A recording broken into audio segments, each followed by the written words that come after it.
Okay.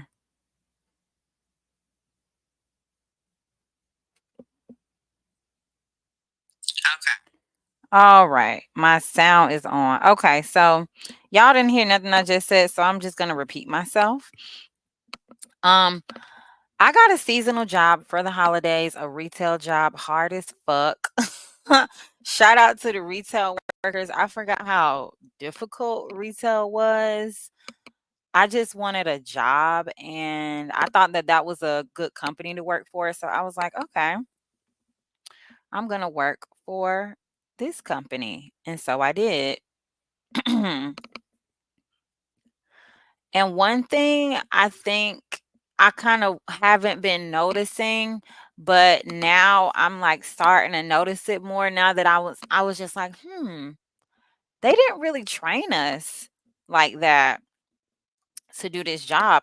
I got hired on like a Thursday, and my first official day of work was like, I got hired on a Thursday. I came into the job on Sunday for like this little orientation slash training. And I got like thrown into the job on like a Monday or something like that, like really, really quick. And back in the day, like you would have a training period. Like I've worked in restaurants, and in the restaurant industry, you normally have like a week or two of training where they pay you minimum wage, and you just like follow another server, and then you learn how to serve and stuff like that. And in the retail world, it's the same. You kind of have like a trainer, you follow them around and they teach you all the things of the job. But back in the day, being a trainer used to be like a skilled position. Like you you could get promoted from being whatever your entry level job is to being a trainer. And I notice these days that they don't have that job position of trainer anymore, and they don't train new hires anymore. And now we have this, you know, economy, this job economy where they want you to come into a job as an entry level person, accepting entry level pay, but they don't want to train you. They want you to have like so much freaking education and experience. And at first, I just thought it was just maybe the jobs that I was applying for. But then I did a little Googling and I noticed that, yeah, companies, and I don't even see how companies can like afford to do that. Like they don't train at all. Um which is so weird to me. My first job when I was 16, I thoroughly remember we had a lot of training. Like a lot of training. Like you got hired, you came to this orientation, and you went through a training period for like 2 weeks learning everything. Same when I got my first serving job, you know. But by the time, by I guess, let me see, about 7 years after I got my first job, so I was 23. Um, After that, I noticed. Well, I still got training at some places. Restaurants are kind of good for training, and my theory on that is, when you're a server, you get paid off tips, and a lot of the times, them paying you 7.25 is cheaper than you getting tips. And a lot of the servers, they want extra help, so they don't mind, training you, you know. But especially this last retail job I had, oh my god, y'all, wow. They did not train me and they were expecting so much of me, and I just was like, this is crazy. Um a lot of these jobs, one thing that I have came to realize is, you know, you can learn something very fast. You can learn a skill very fast on a job. if they're willing to train you. And that's probably why they don't want to train people. They don't want you to learn skills that, you could possibly leave and take to another job. But that just shows how crappy the company is. Like, they don't even want to invest in making their own talent better because they're so scared that you're going to leave, and you're probably just, if you're smart, going to go somewhere else anyway, because um the job is not helping you grow, you know? So I'm going to look at this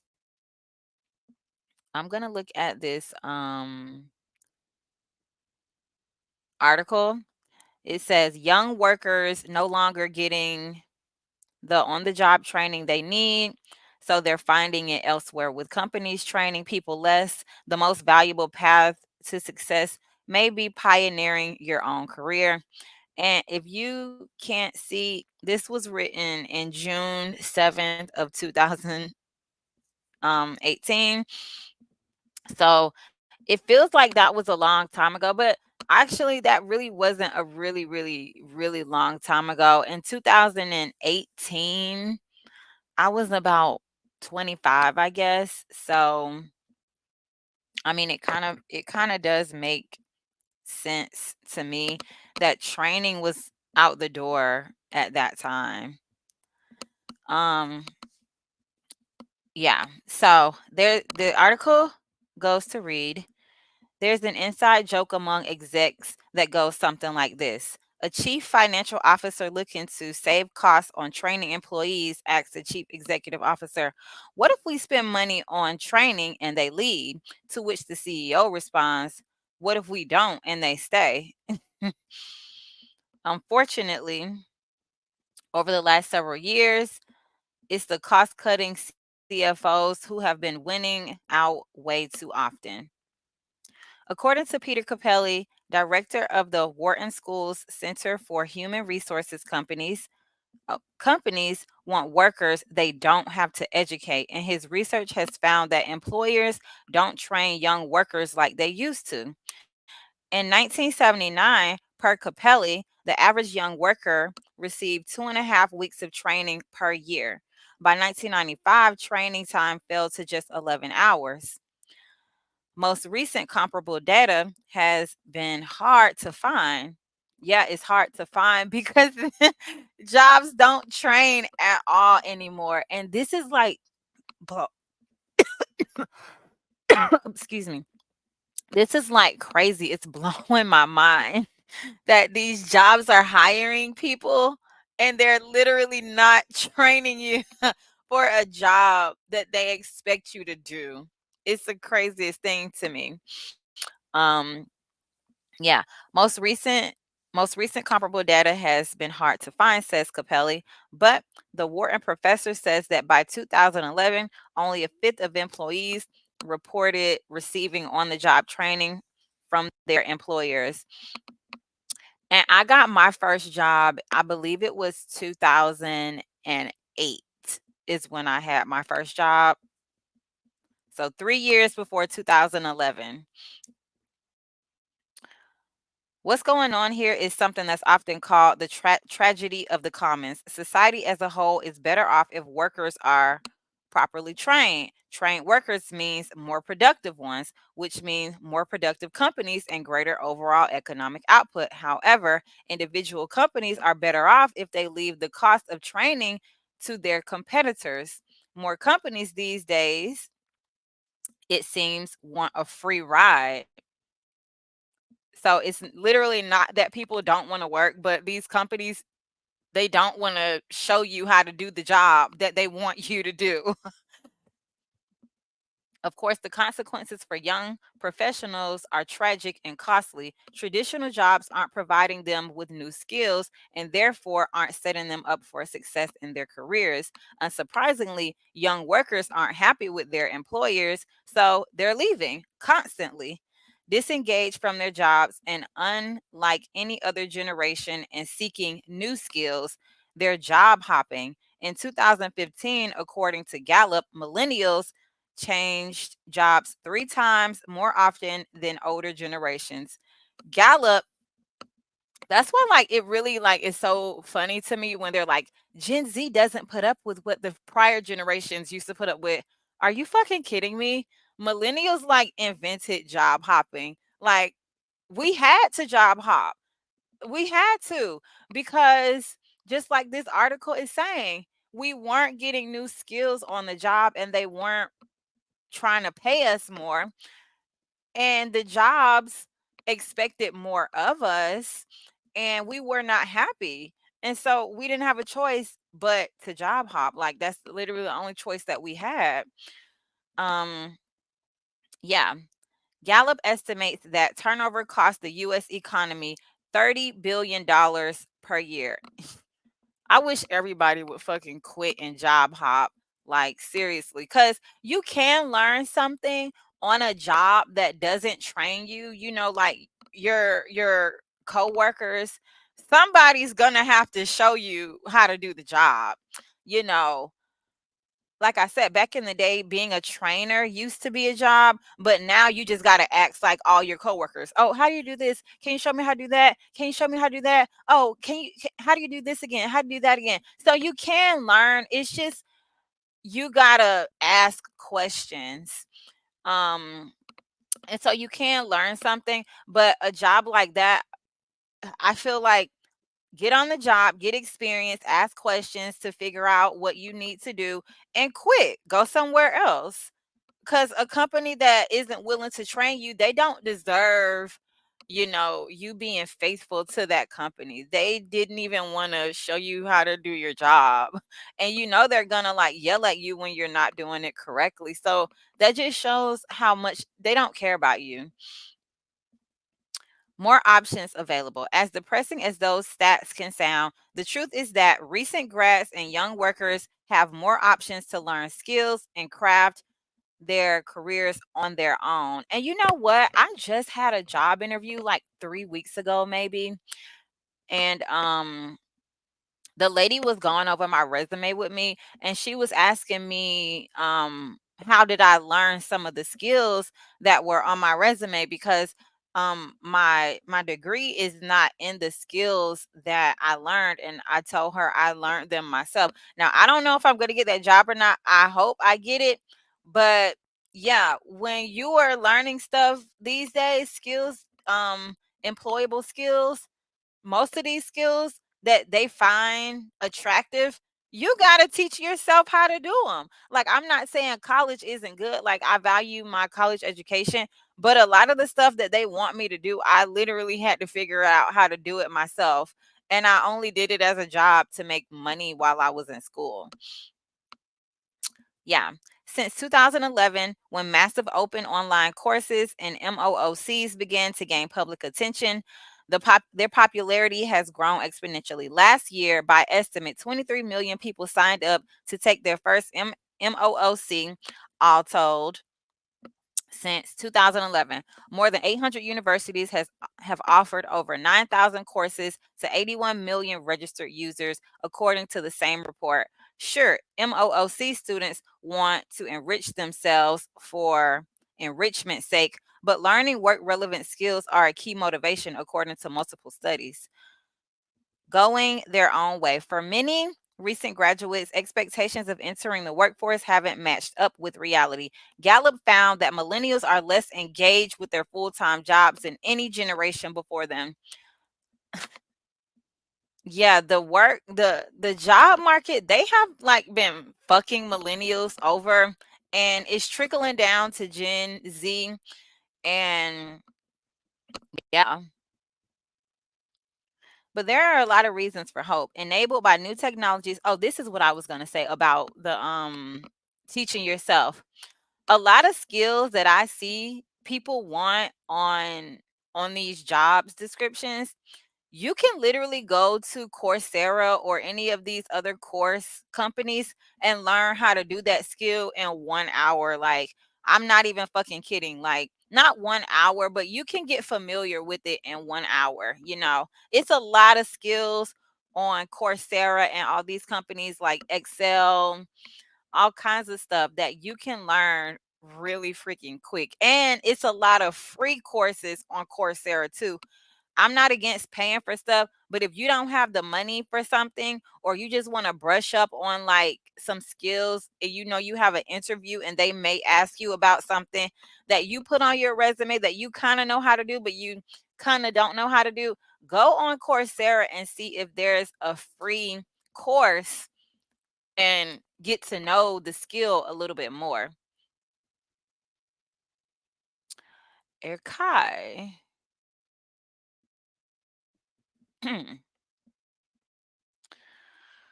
So yeah, but there are a lot of reasons for hope. Enabled by new technologies, today's young professionals have more opportunities than before to train themselves and be their own bosses. And it turns out millennials have already gotten the message, according to Upwork. Freelancing in America 2017 report young workers unhappy with full-time jobs are aware of the fact that employers won't train them, are increasingly choosing to go their own way, becoming their own bosses and training themselves. It's crazy they mentioned that freelancing America in 2017 because I'm a millennial and I literally joined a freelance company in 2017. Like, because, like, of course. The report also found that almost half of millennials, 47% to be exact, have freelanced over the past 12 months. That's a lot. That's a lot. A participation rate higher than any other generation, and 56% of those millennial freelancers have participated in skill related education within the last 6 months versus 35% of Gen Xers and 28% of baby boomers, according to the survey. Freelancing, you know, what the thing about being employed by yourself, sometimes I felt unqualified, but I really was qualified. And a lot of these companies, I feel like they really gaslight you and mind fuck you into thinking that you're not qualified when they will work you to the bone but call you unqualified. Well, you must be qualified in something if they working you as hard as they fucking working you. So my you know, my advice to that is don't undersell yourself. Don't underestimate yourself because it's a lot of things that people will tell you is unskilled, but it's really skilled. Like even doing customer service, even like a lot of these technologies that people use at these quote unquote unskilled jobs, it's a lot of technology that people are using. They will call you unskilled, but you're an expert in the POS system, which is the point of sales. You are dealing literally with a database. The POS system, in my opinion, is a database. And you have experience in database activity, you know? So don't underestimate yourself. And to be clear, the vast majority of millennial freelancers are doing so because they want to. 64% of them say they started freelancing by choice, not necessity. Yeah, I would say I started freelancing by choice because I wanted to learn a new skill and I wanted to be employed by myself. Um, yeah, because honestly, when I first started freelancing, I was not making a lot of money. So, yeah. The takeaway for hiring managers: this trend means reaching today's talented youth is transforming before our own eyes. Put simply, to leverage the skills of many of the most talented self driven young workers, businesses increasingly require different hiring strategies. Many HR departments have taken notice. Half of US companies are using freelancers. And you know, I was just talking about that because I was hired on as a seasonal retail worker and they have been working me so fucking hard. They didn't train me and I wasn't really happy with the pay. And I said to somebody, I was like, you know what? Instead of hiring me for seasonal, they should have just hired me as a contractor. I would have been happier with that because, you know, like they tried to make tell the seasonal workers, "Oh, your performance is based on whether you stay or not." Bitch, don't nobody want to fucking stay at this fucking job. I don't give a fuck about this fucking job. Fuck these fucking job folks. And then another one of the coworkers at the job said, "Yeah, they probably just gonna keep all y'all anyway because without y'all, literally, who would we have?" And a lot of stuff had been going on at that job to where I was like, yeah, I don't know about this because it's like they hire people at the job just to make them feel like they got somebody beneath them. And I can't deal with that. Half of US companies are using freelancers according to Upwork 2018 Future Workforce Report. That's up 16% points from the same year. For those who haven't taken notice, as a new graduating class enters the workforce, now's the perfect time to rethink your hiring strategy because if you don't, you'll miss out on the best talent. That's so true. And they got like a little thing from the CEO of Upwork. He said, as CEO of Upwork, the largest freelancing website, Casriel is an expert on the future of work and the rise of flexible remote teams who believe that people should have location independence and companies should be able to access the best regardless of where it happens to be. My only problem with Upwork is I feel like Upwork, those people be cheating themselves. Like they be working for like $3 an hour, $5 an hour for real. Like go on Upwork, you'll see. They really be cheating themselves.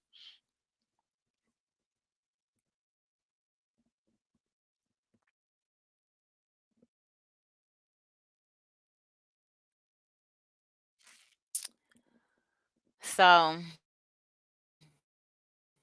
yeah, that's really all I have to say about the situation, which, like it never really crossed my mind how much these jobs don't train anymore. Like at first I was like, maybe it's just the jobs that I've been working at. Maybe, maybe they just doing things a little different this time. But like for a job not to train anymore, that's literally the craziest fucking thing to exist. Like, how do these jobs expect to get good workers if they don't fucking train? Like,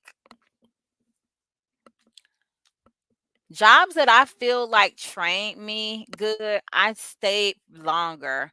Like now, I'll quit a job in a month. What the fuck is that? Oh, I'll quit a job in a month. I'll quit a job in a few weeks. I don't give a fuck. I don't give a fuck. If I feel like I can go find something better or do something better on my own, I will fucking quit. I don't give a fuck. But back in the day when jobs used to train, I definitely stayed at those jobs longer. Like my first job, I was only a teenager, but I stayed there for like maybe it was a seasonal job, but I stayed there for a while. Um the restaurant job I had that trained me really good, I stayed there for a couple years. I've worked retail jobs that were okay at training me. I stayed there for a couple years, but if I'm at a job and I didn't even get trained, why would I fucking stay? So that's that. I hope whoever catches this video enjoys it and let me know if you guys want me to talk on any other topic. And thanks for watching.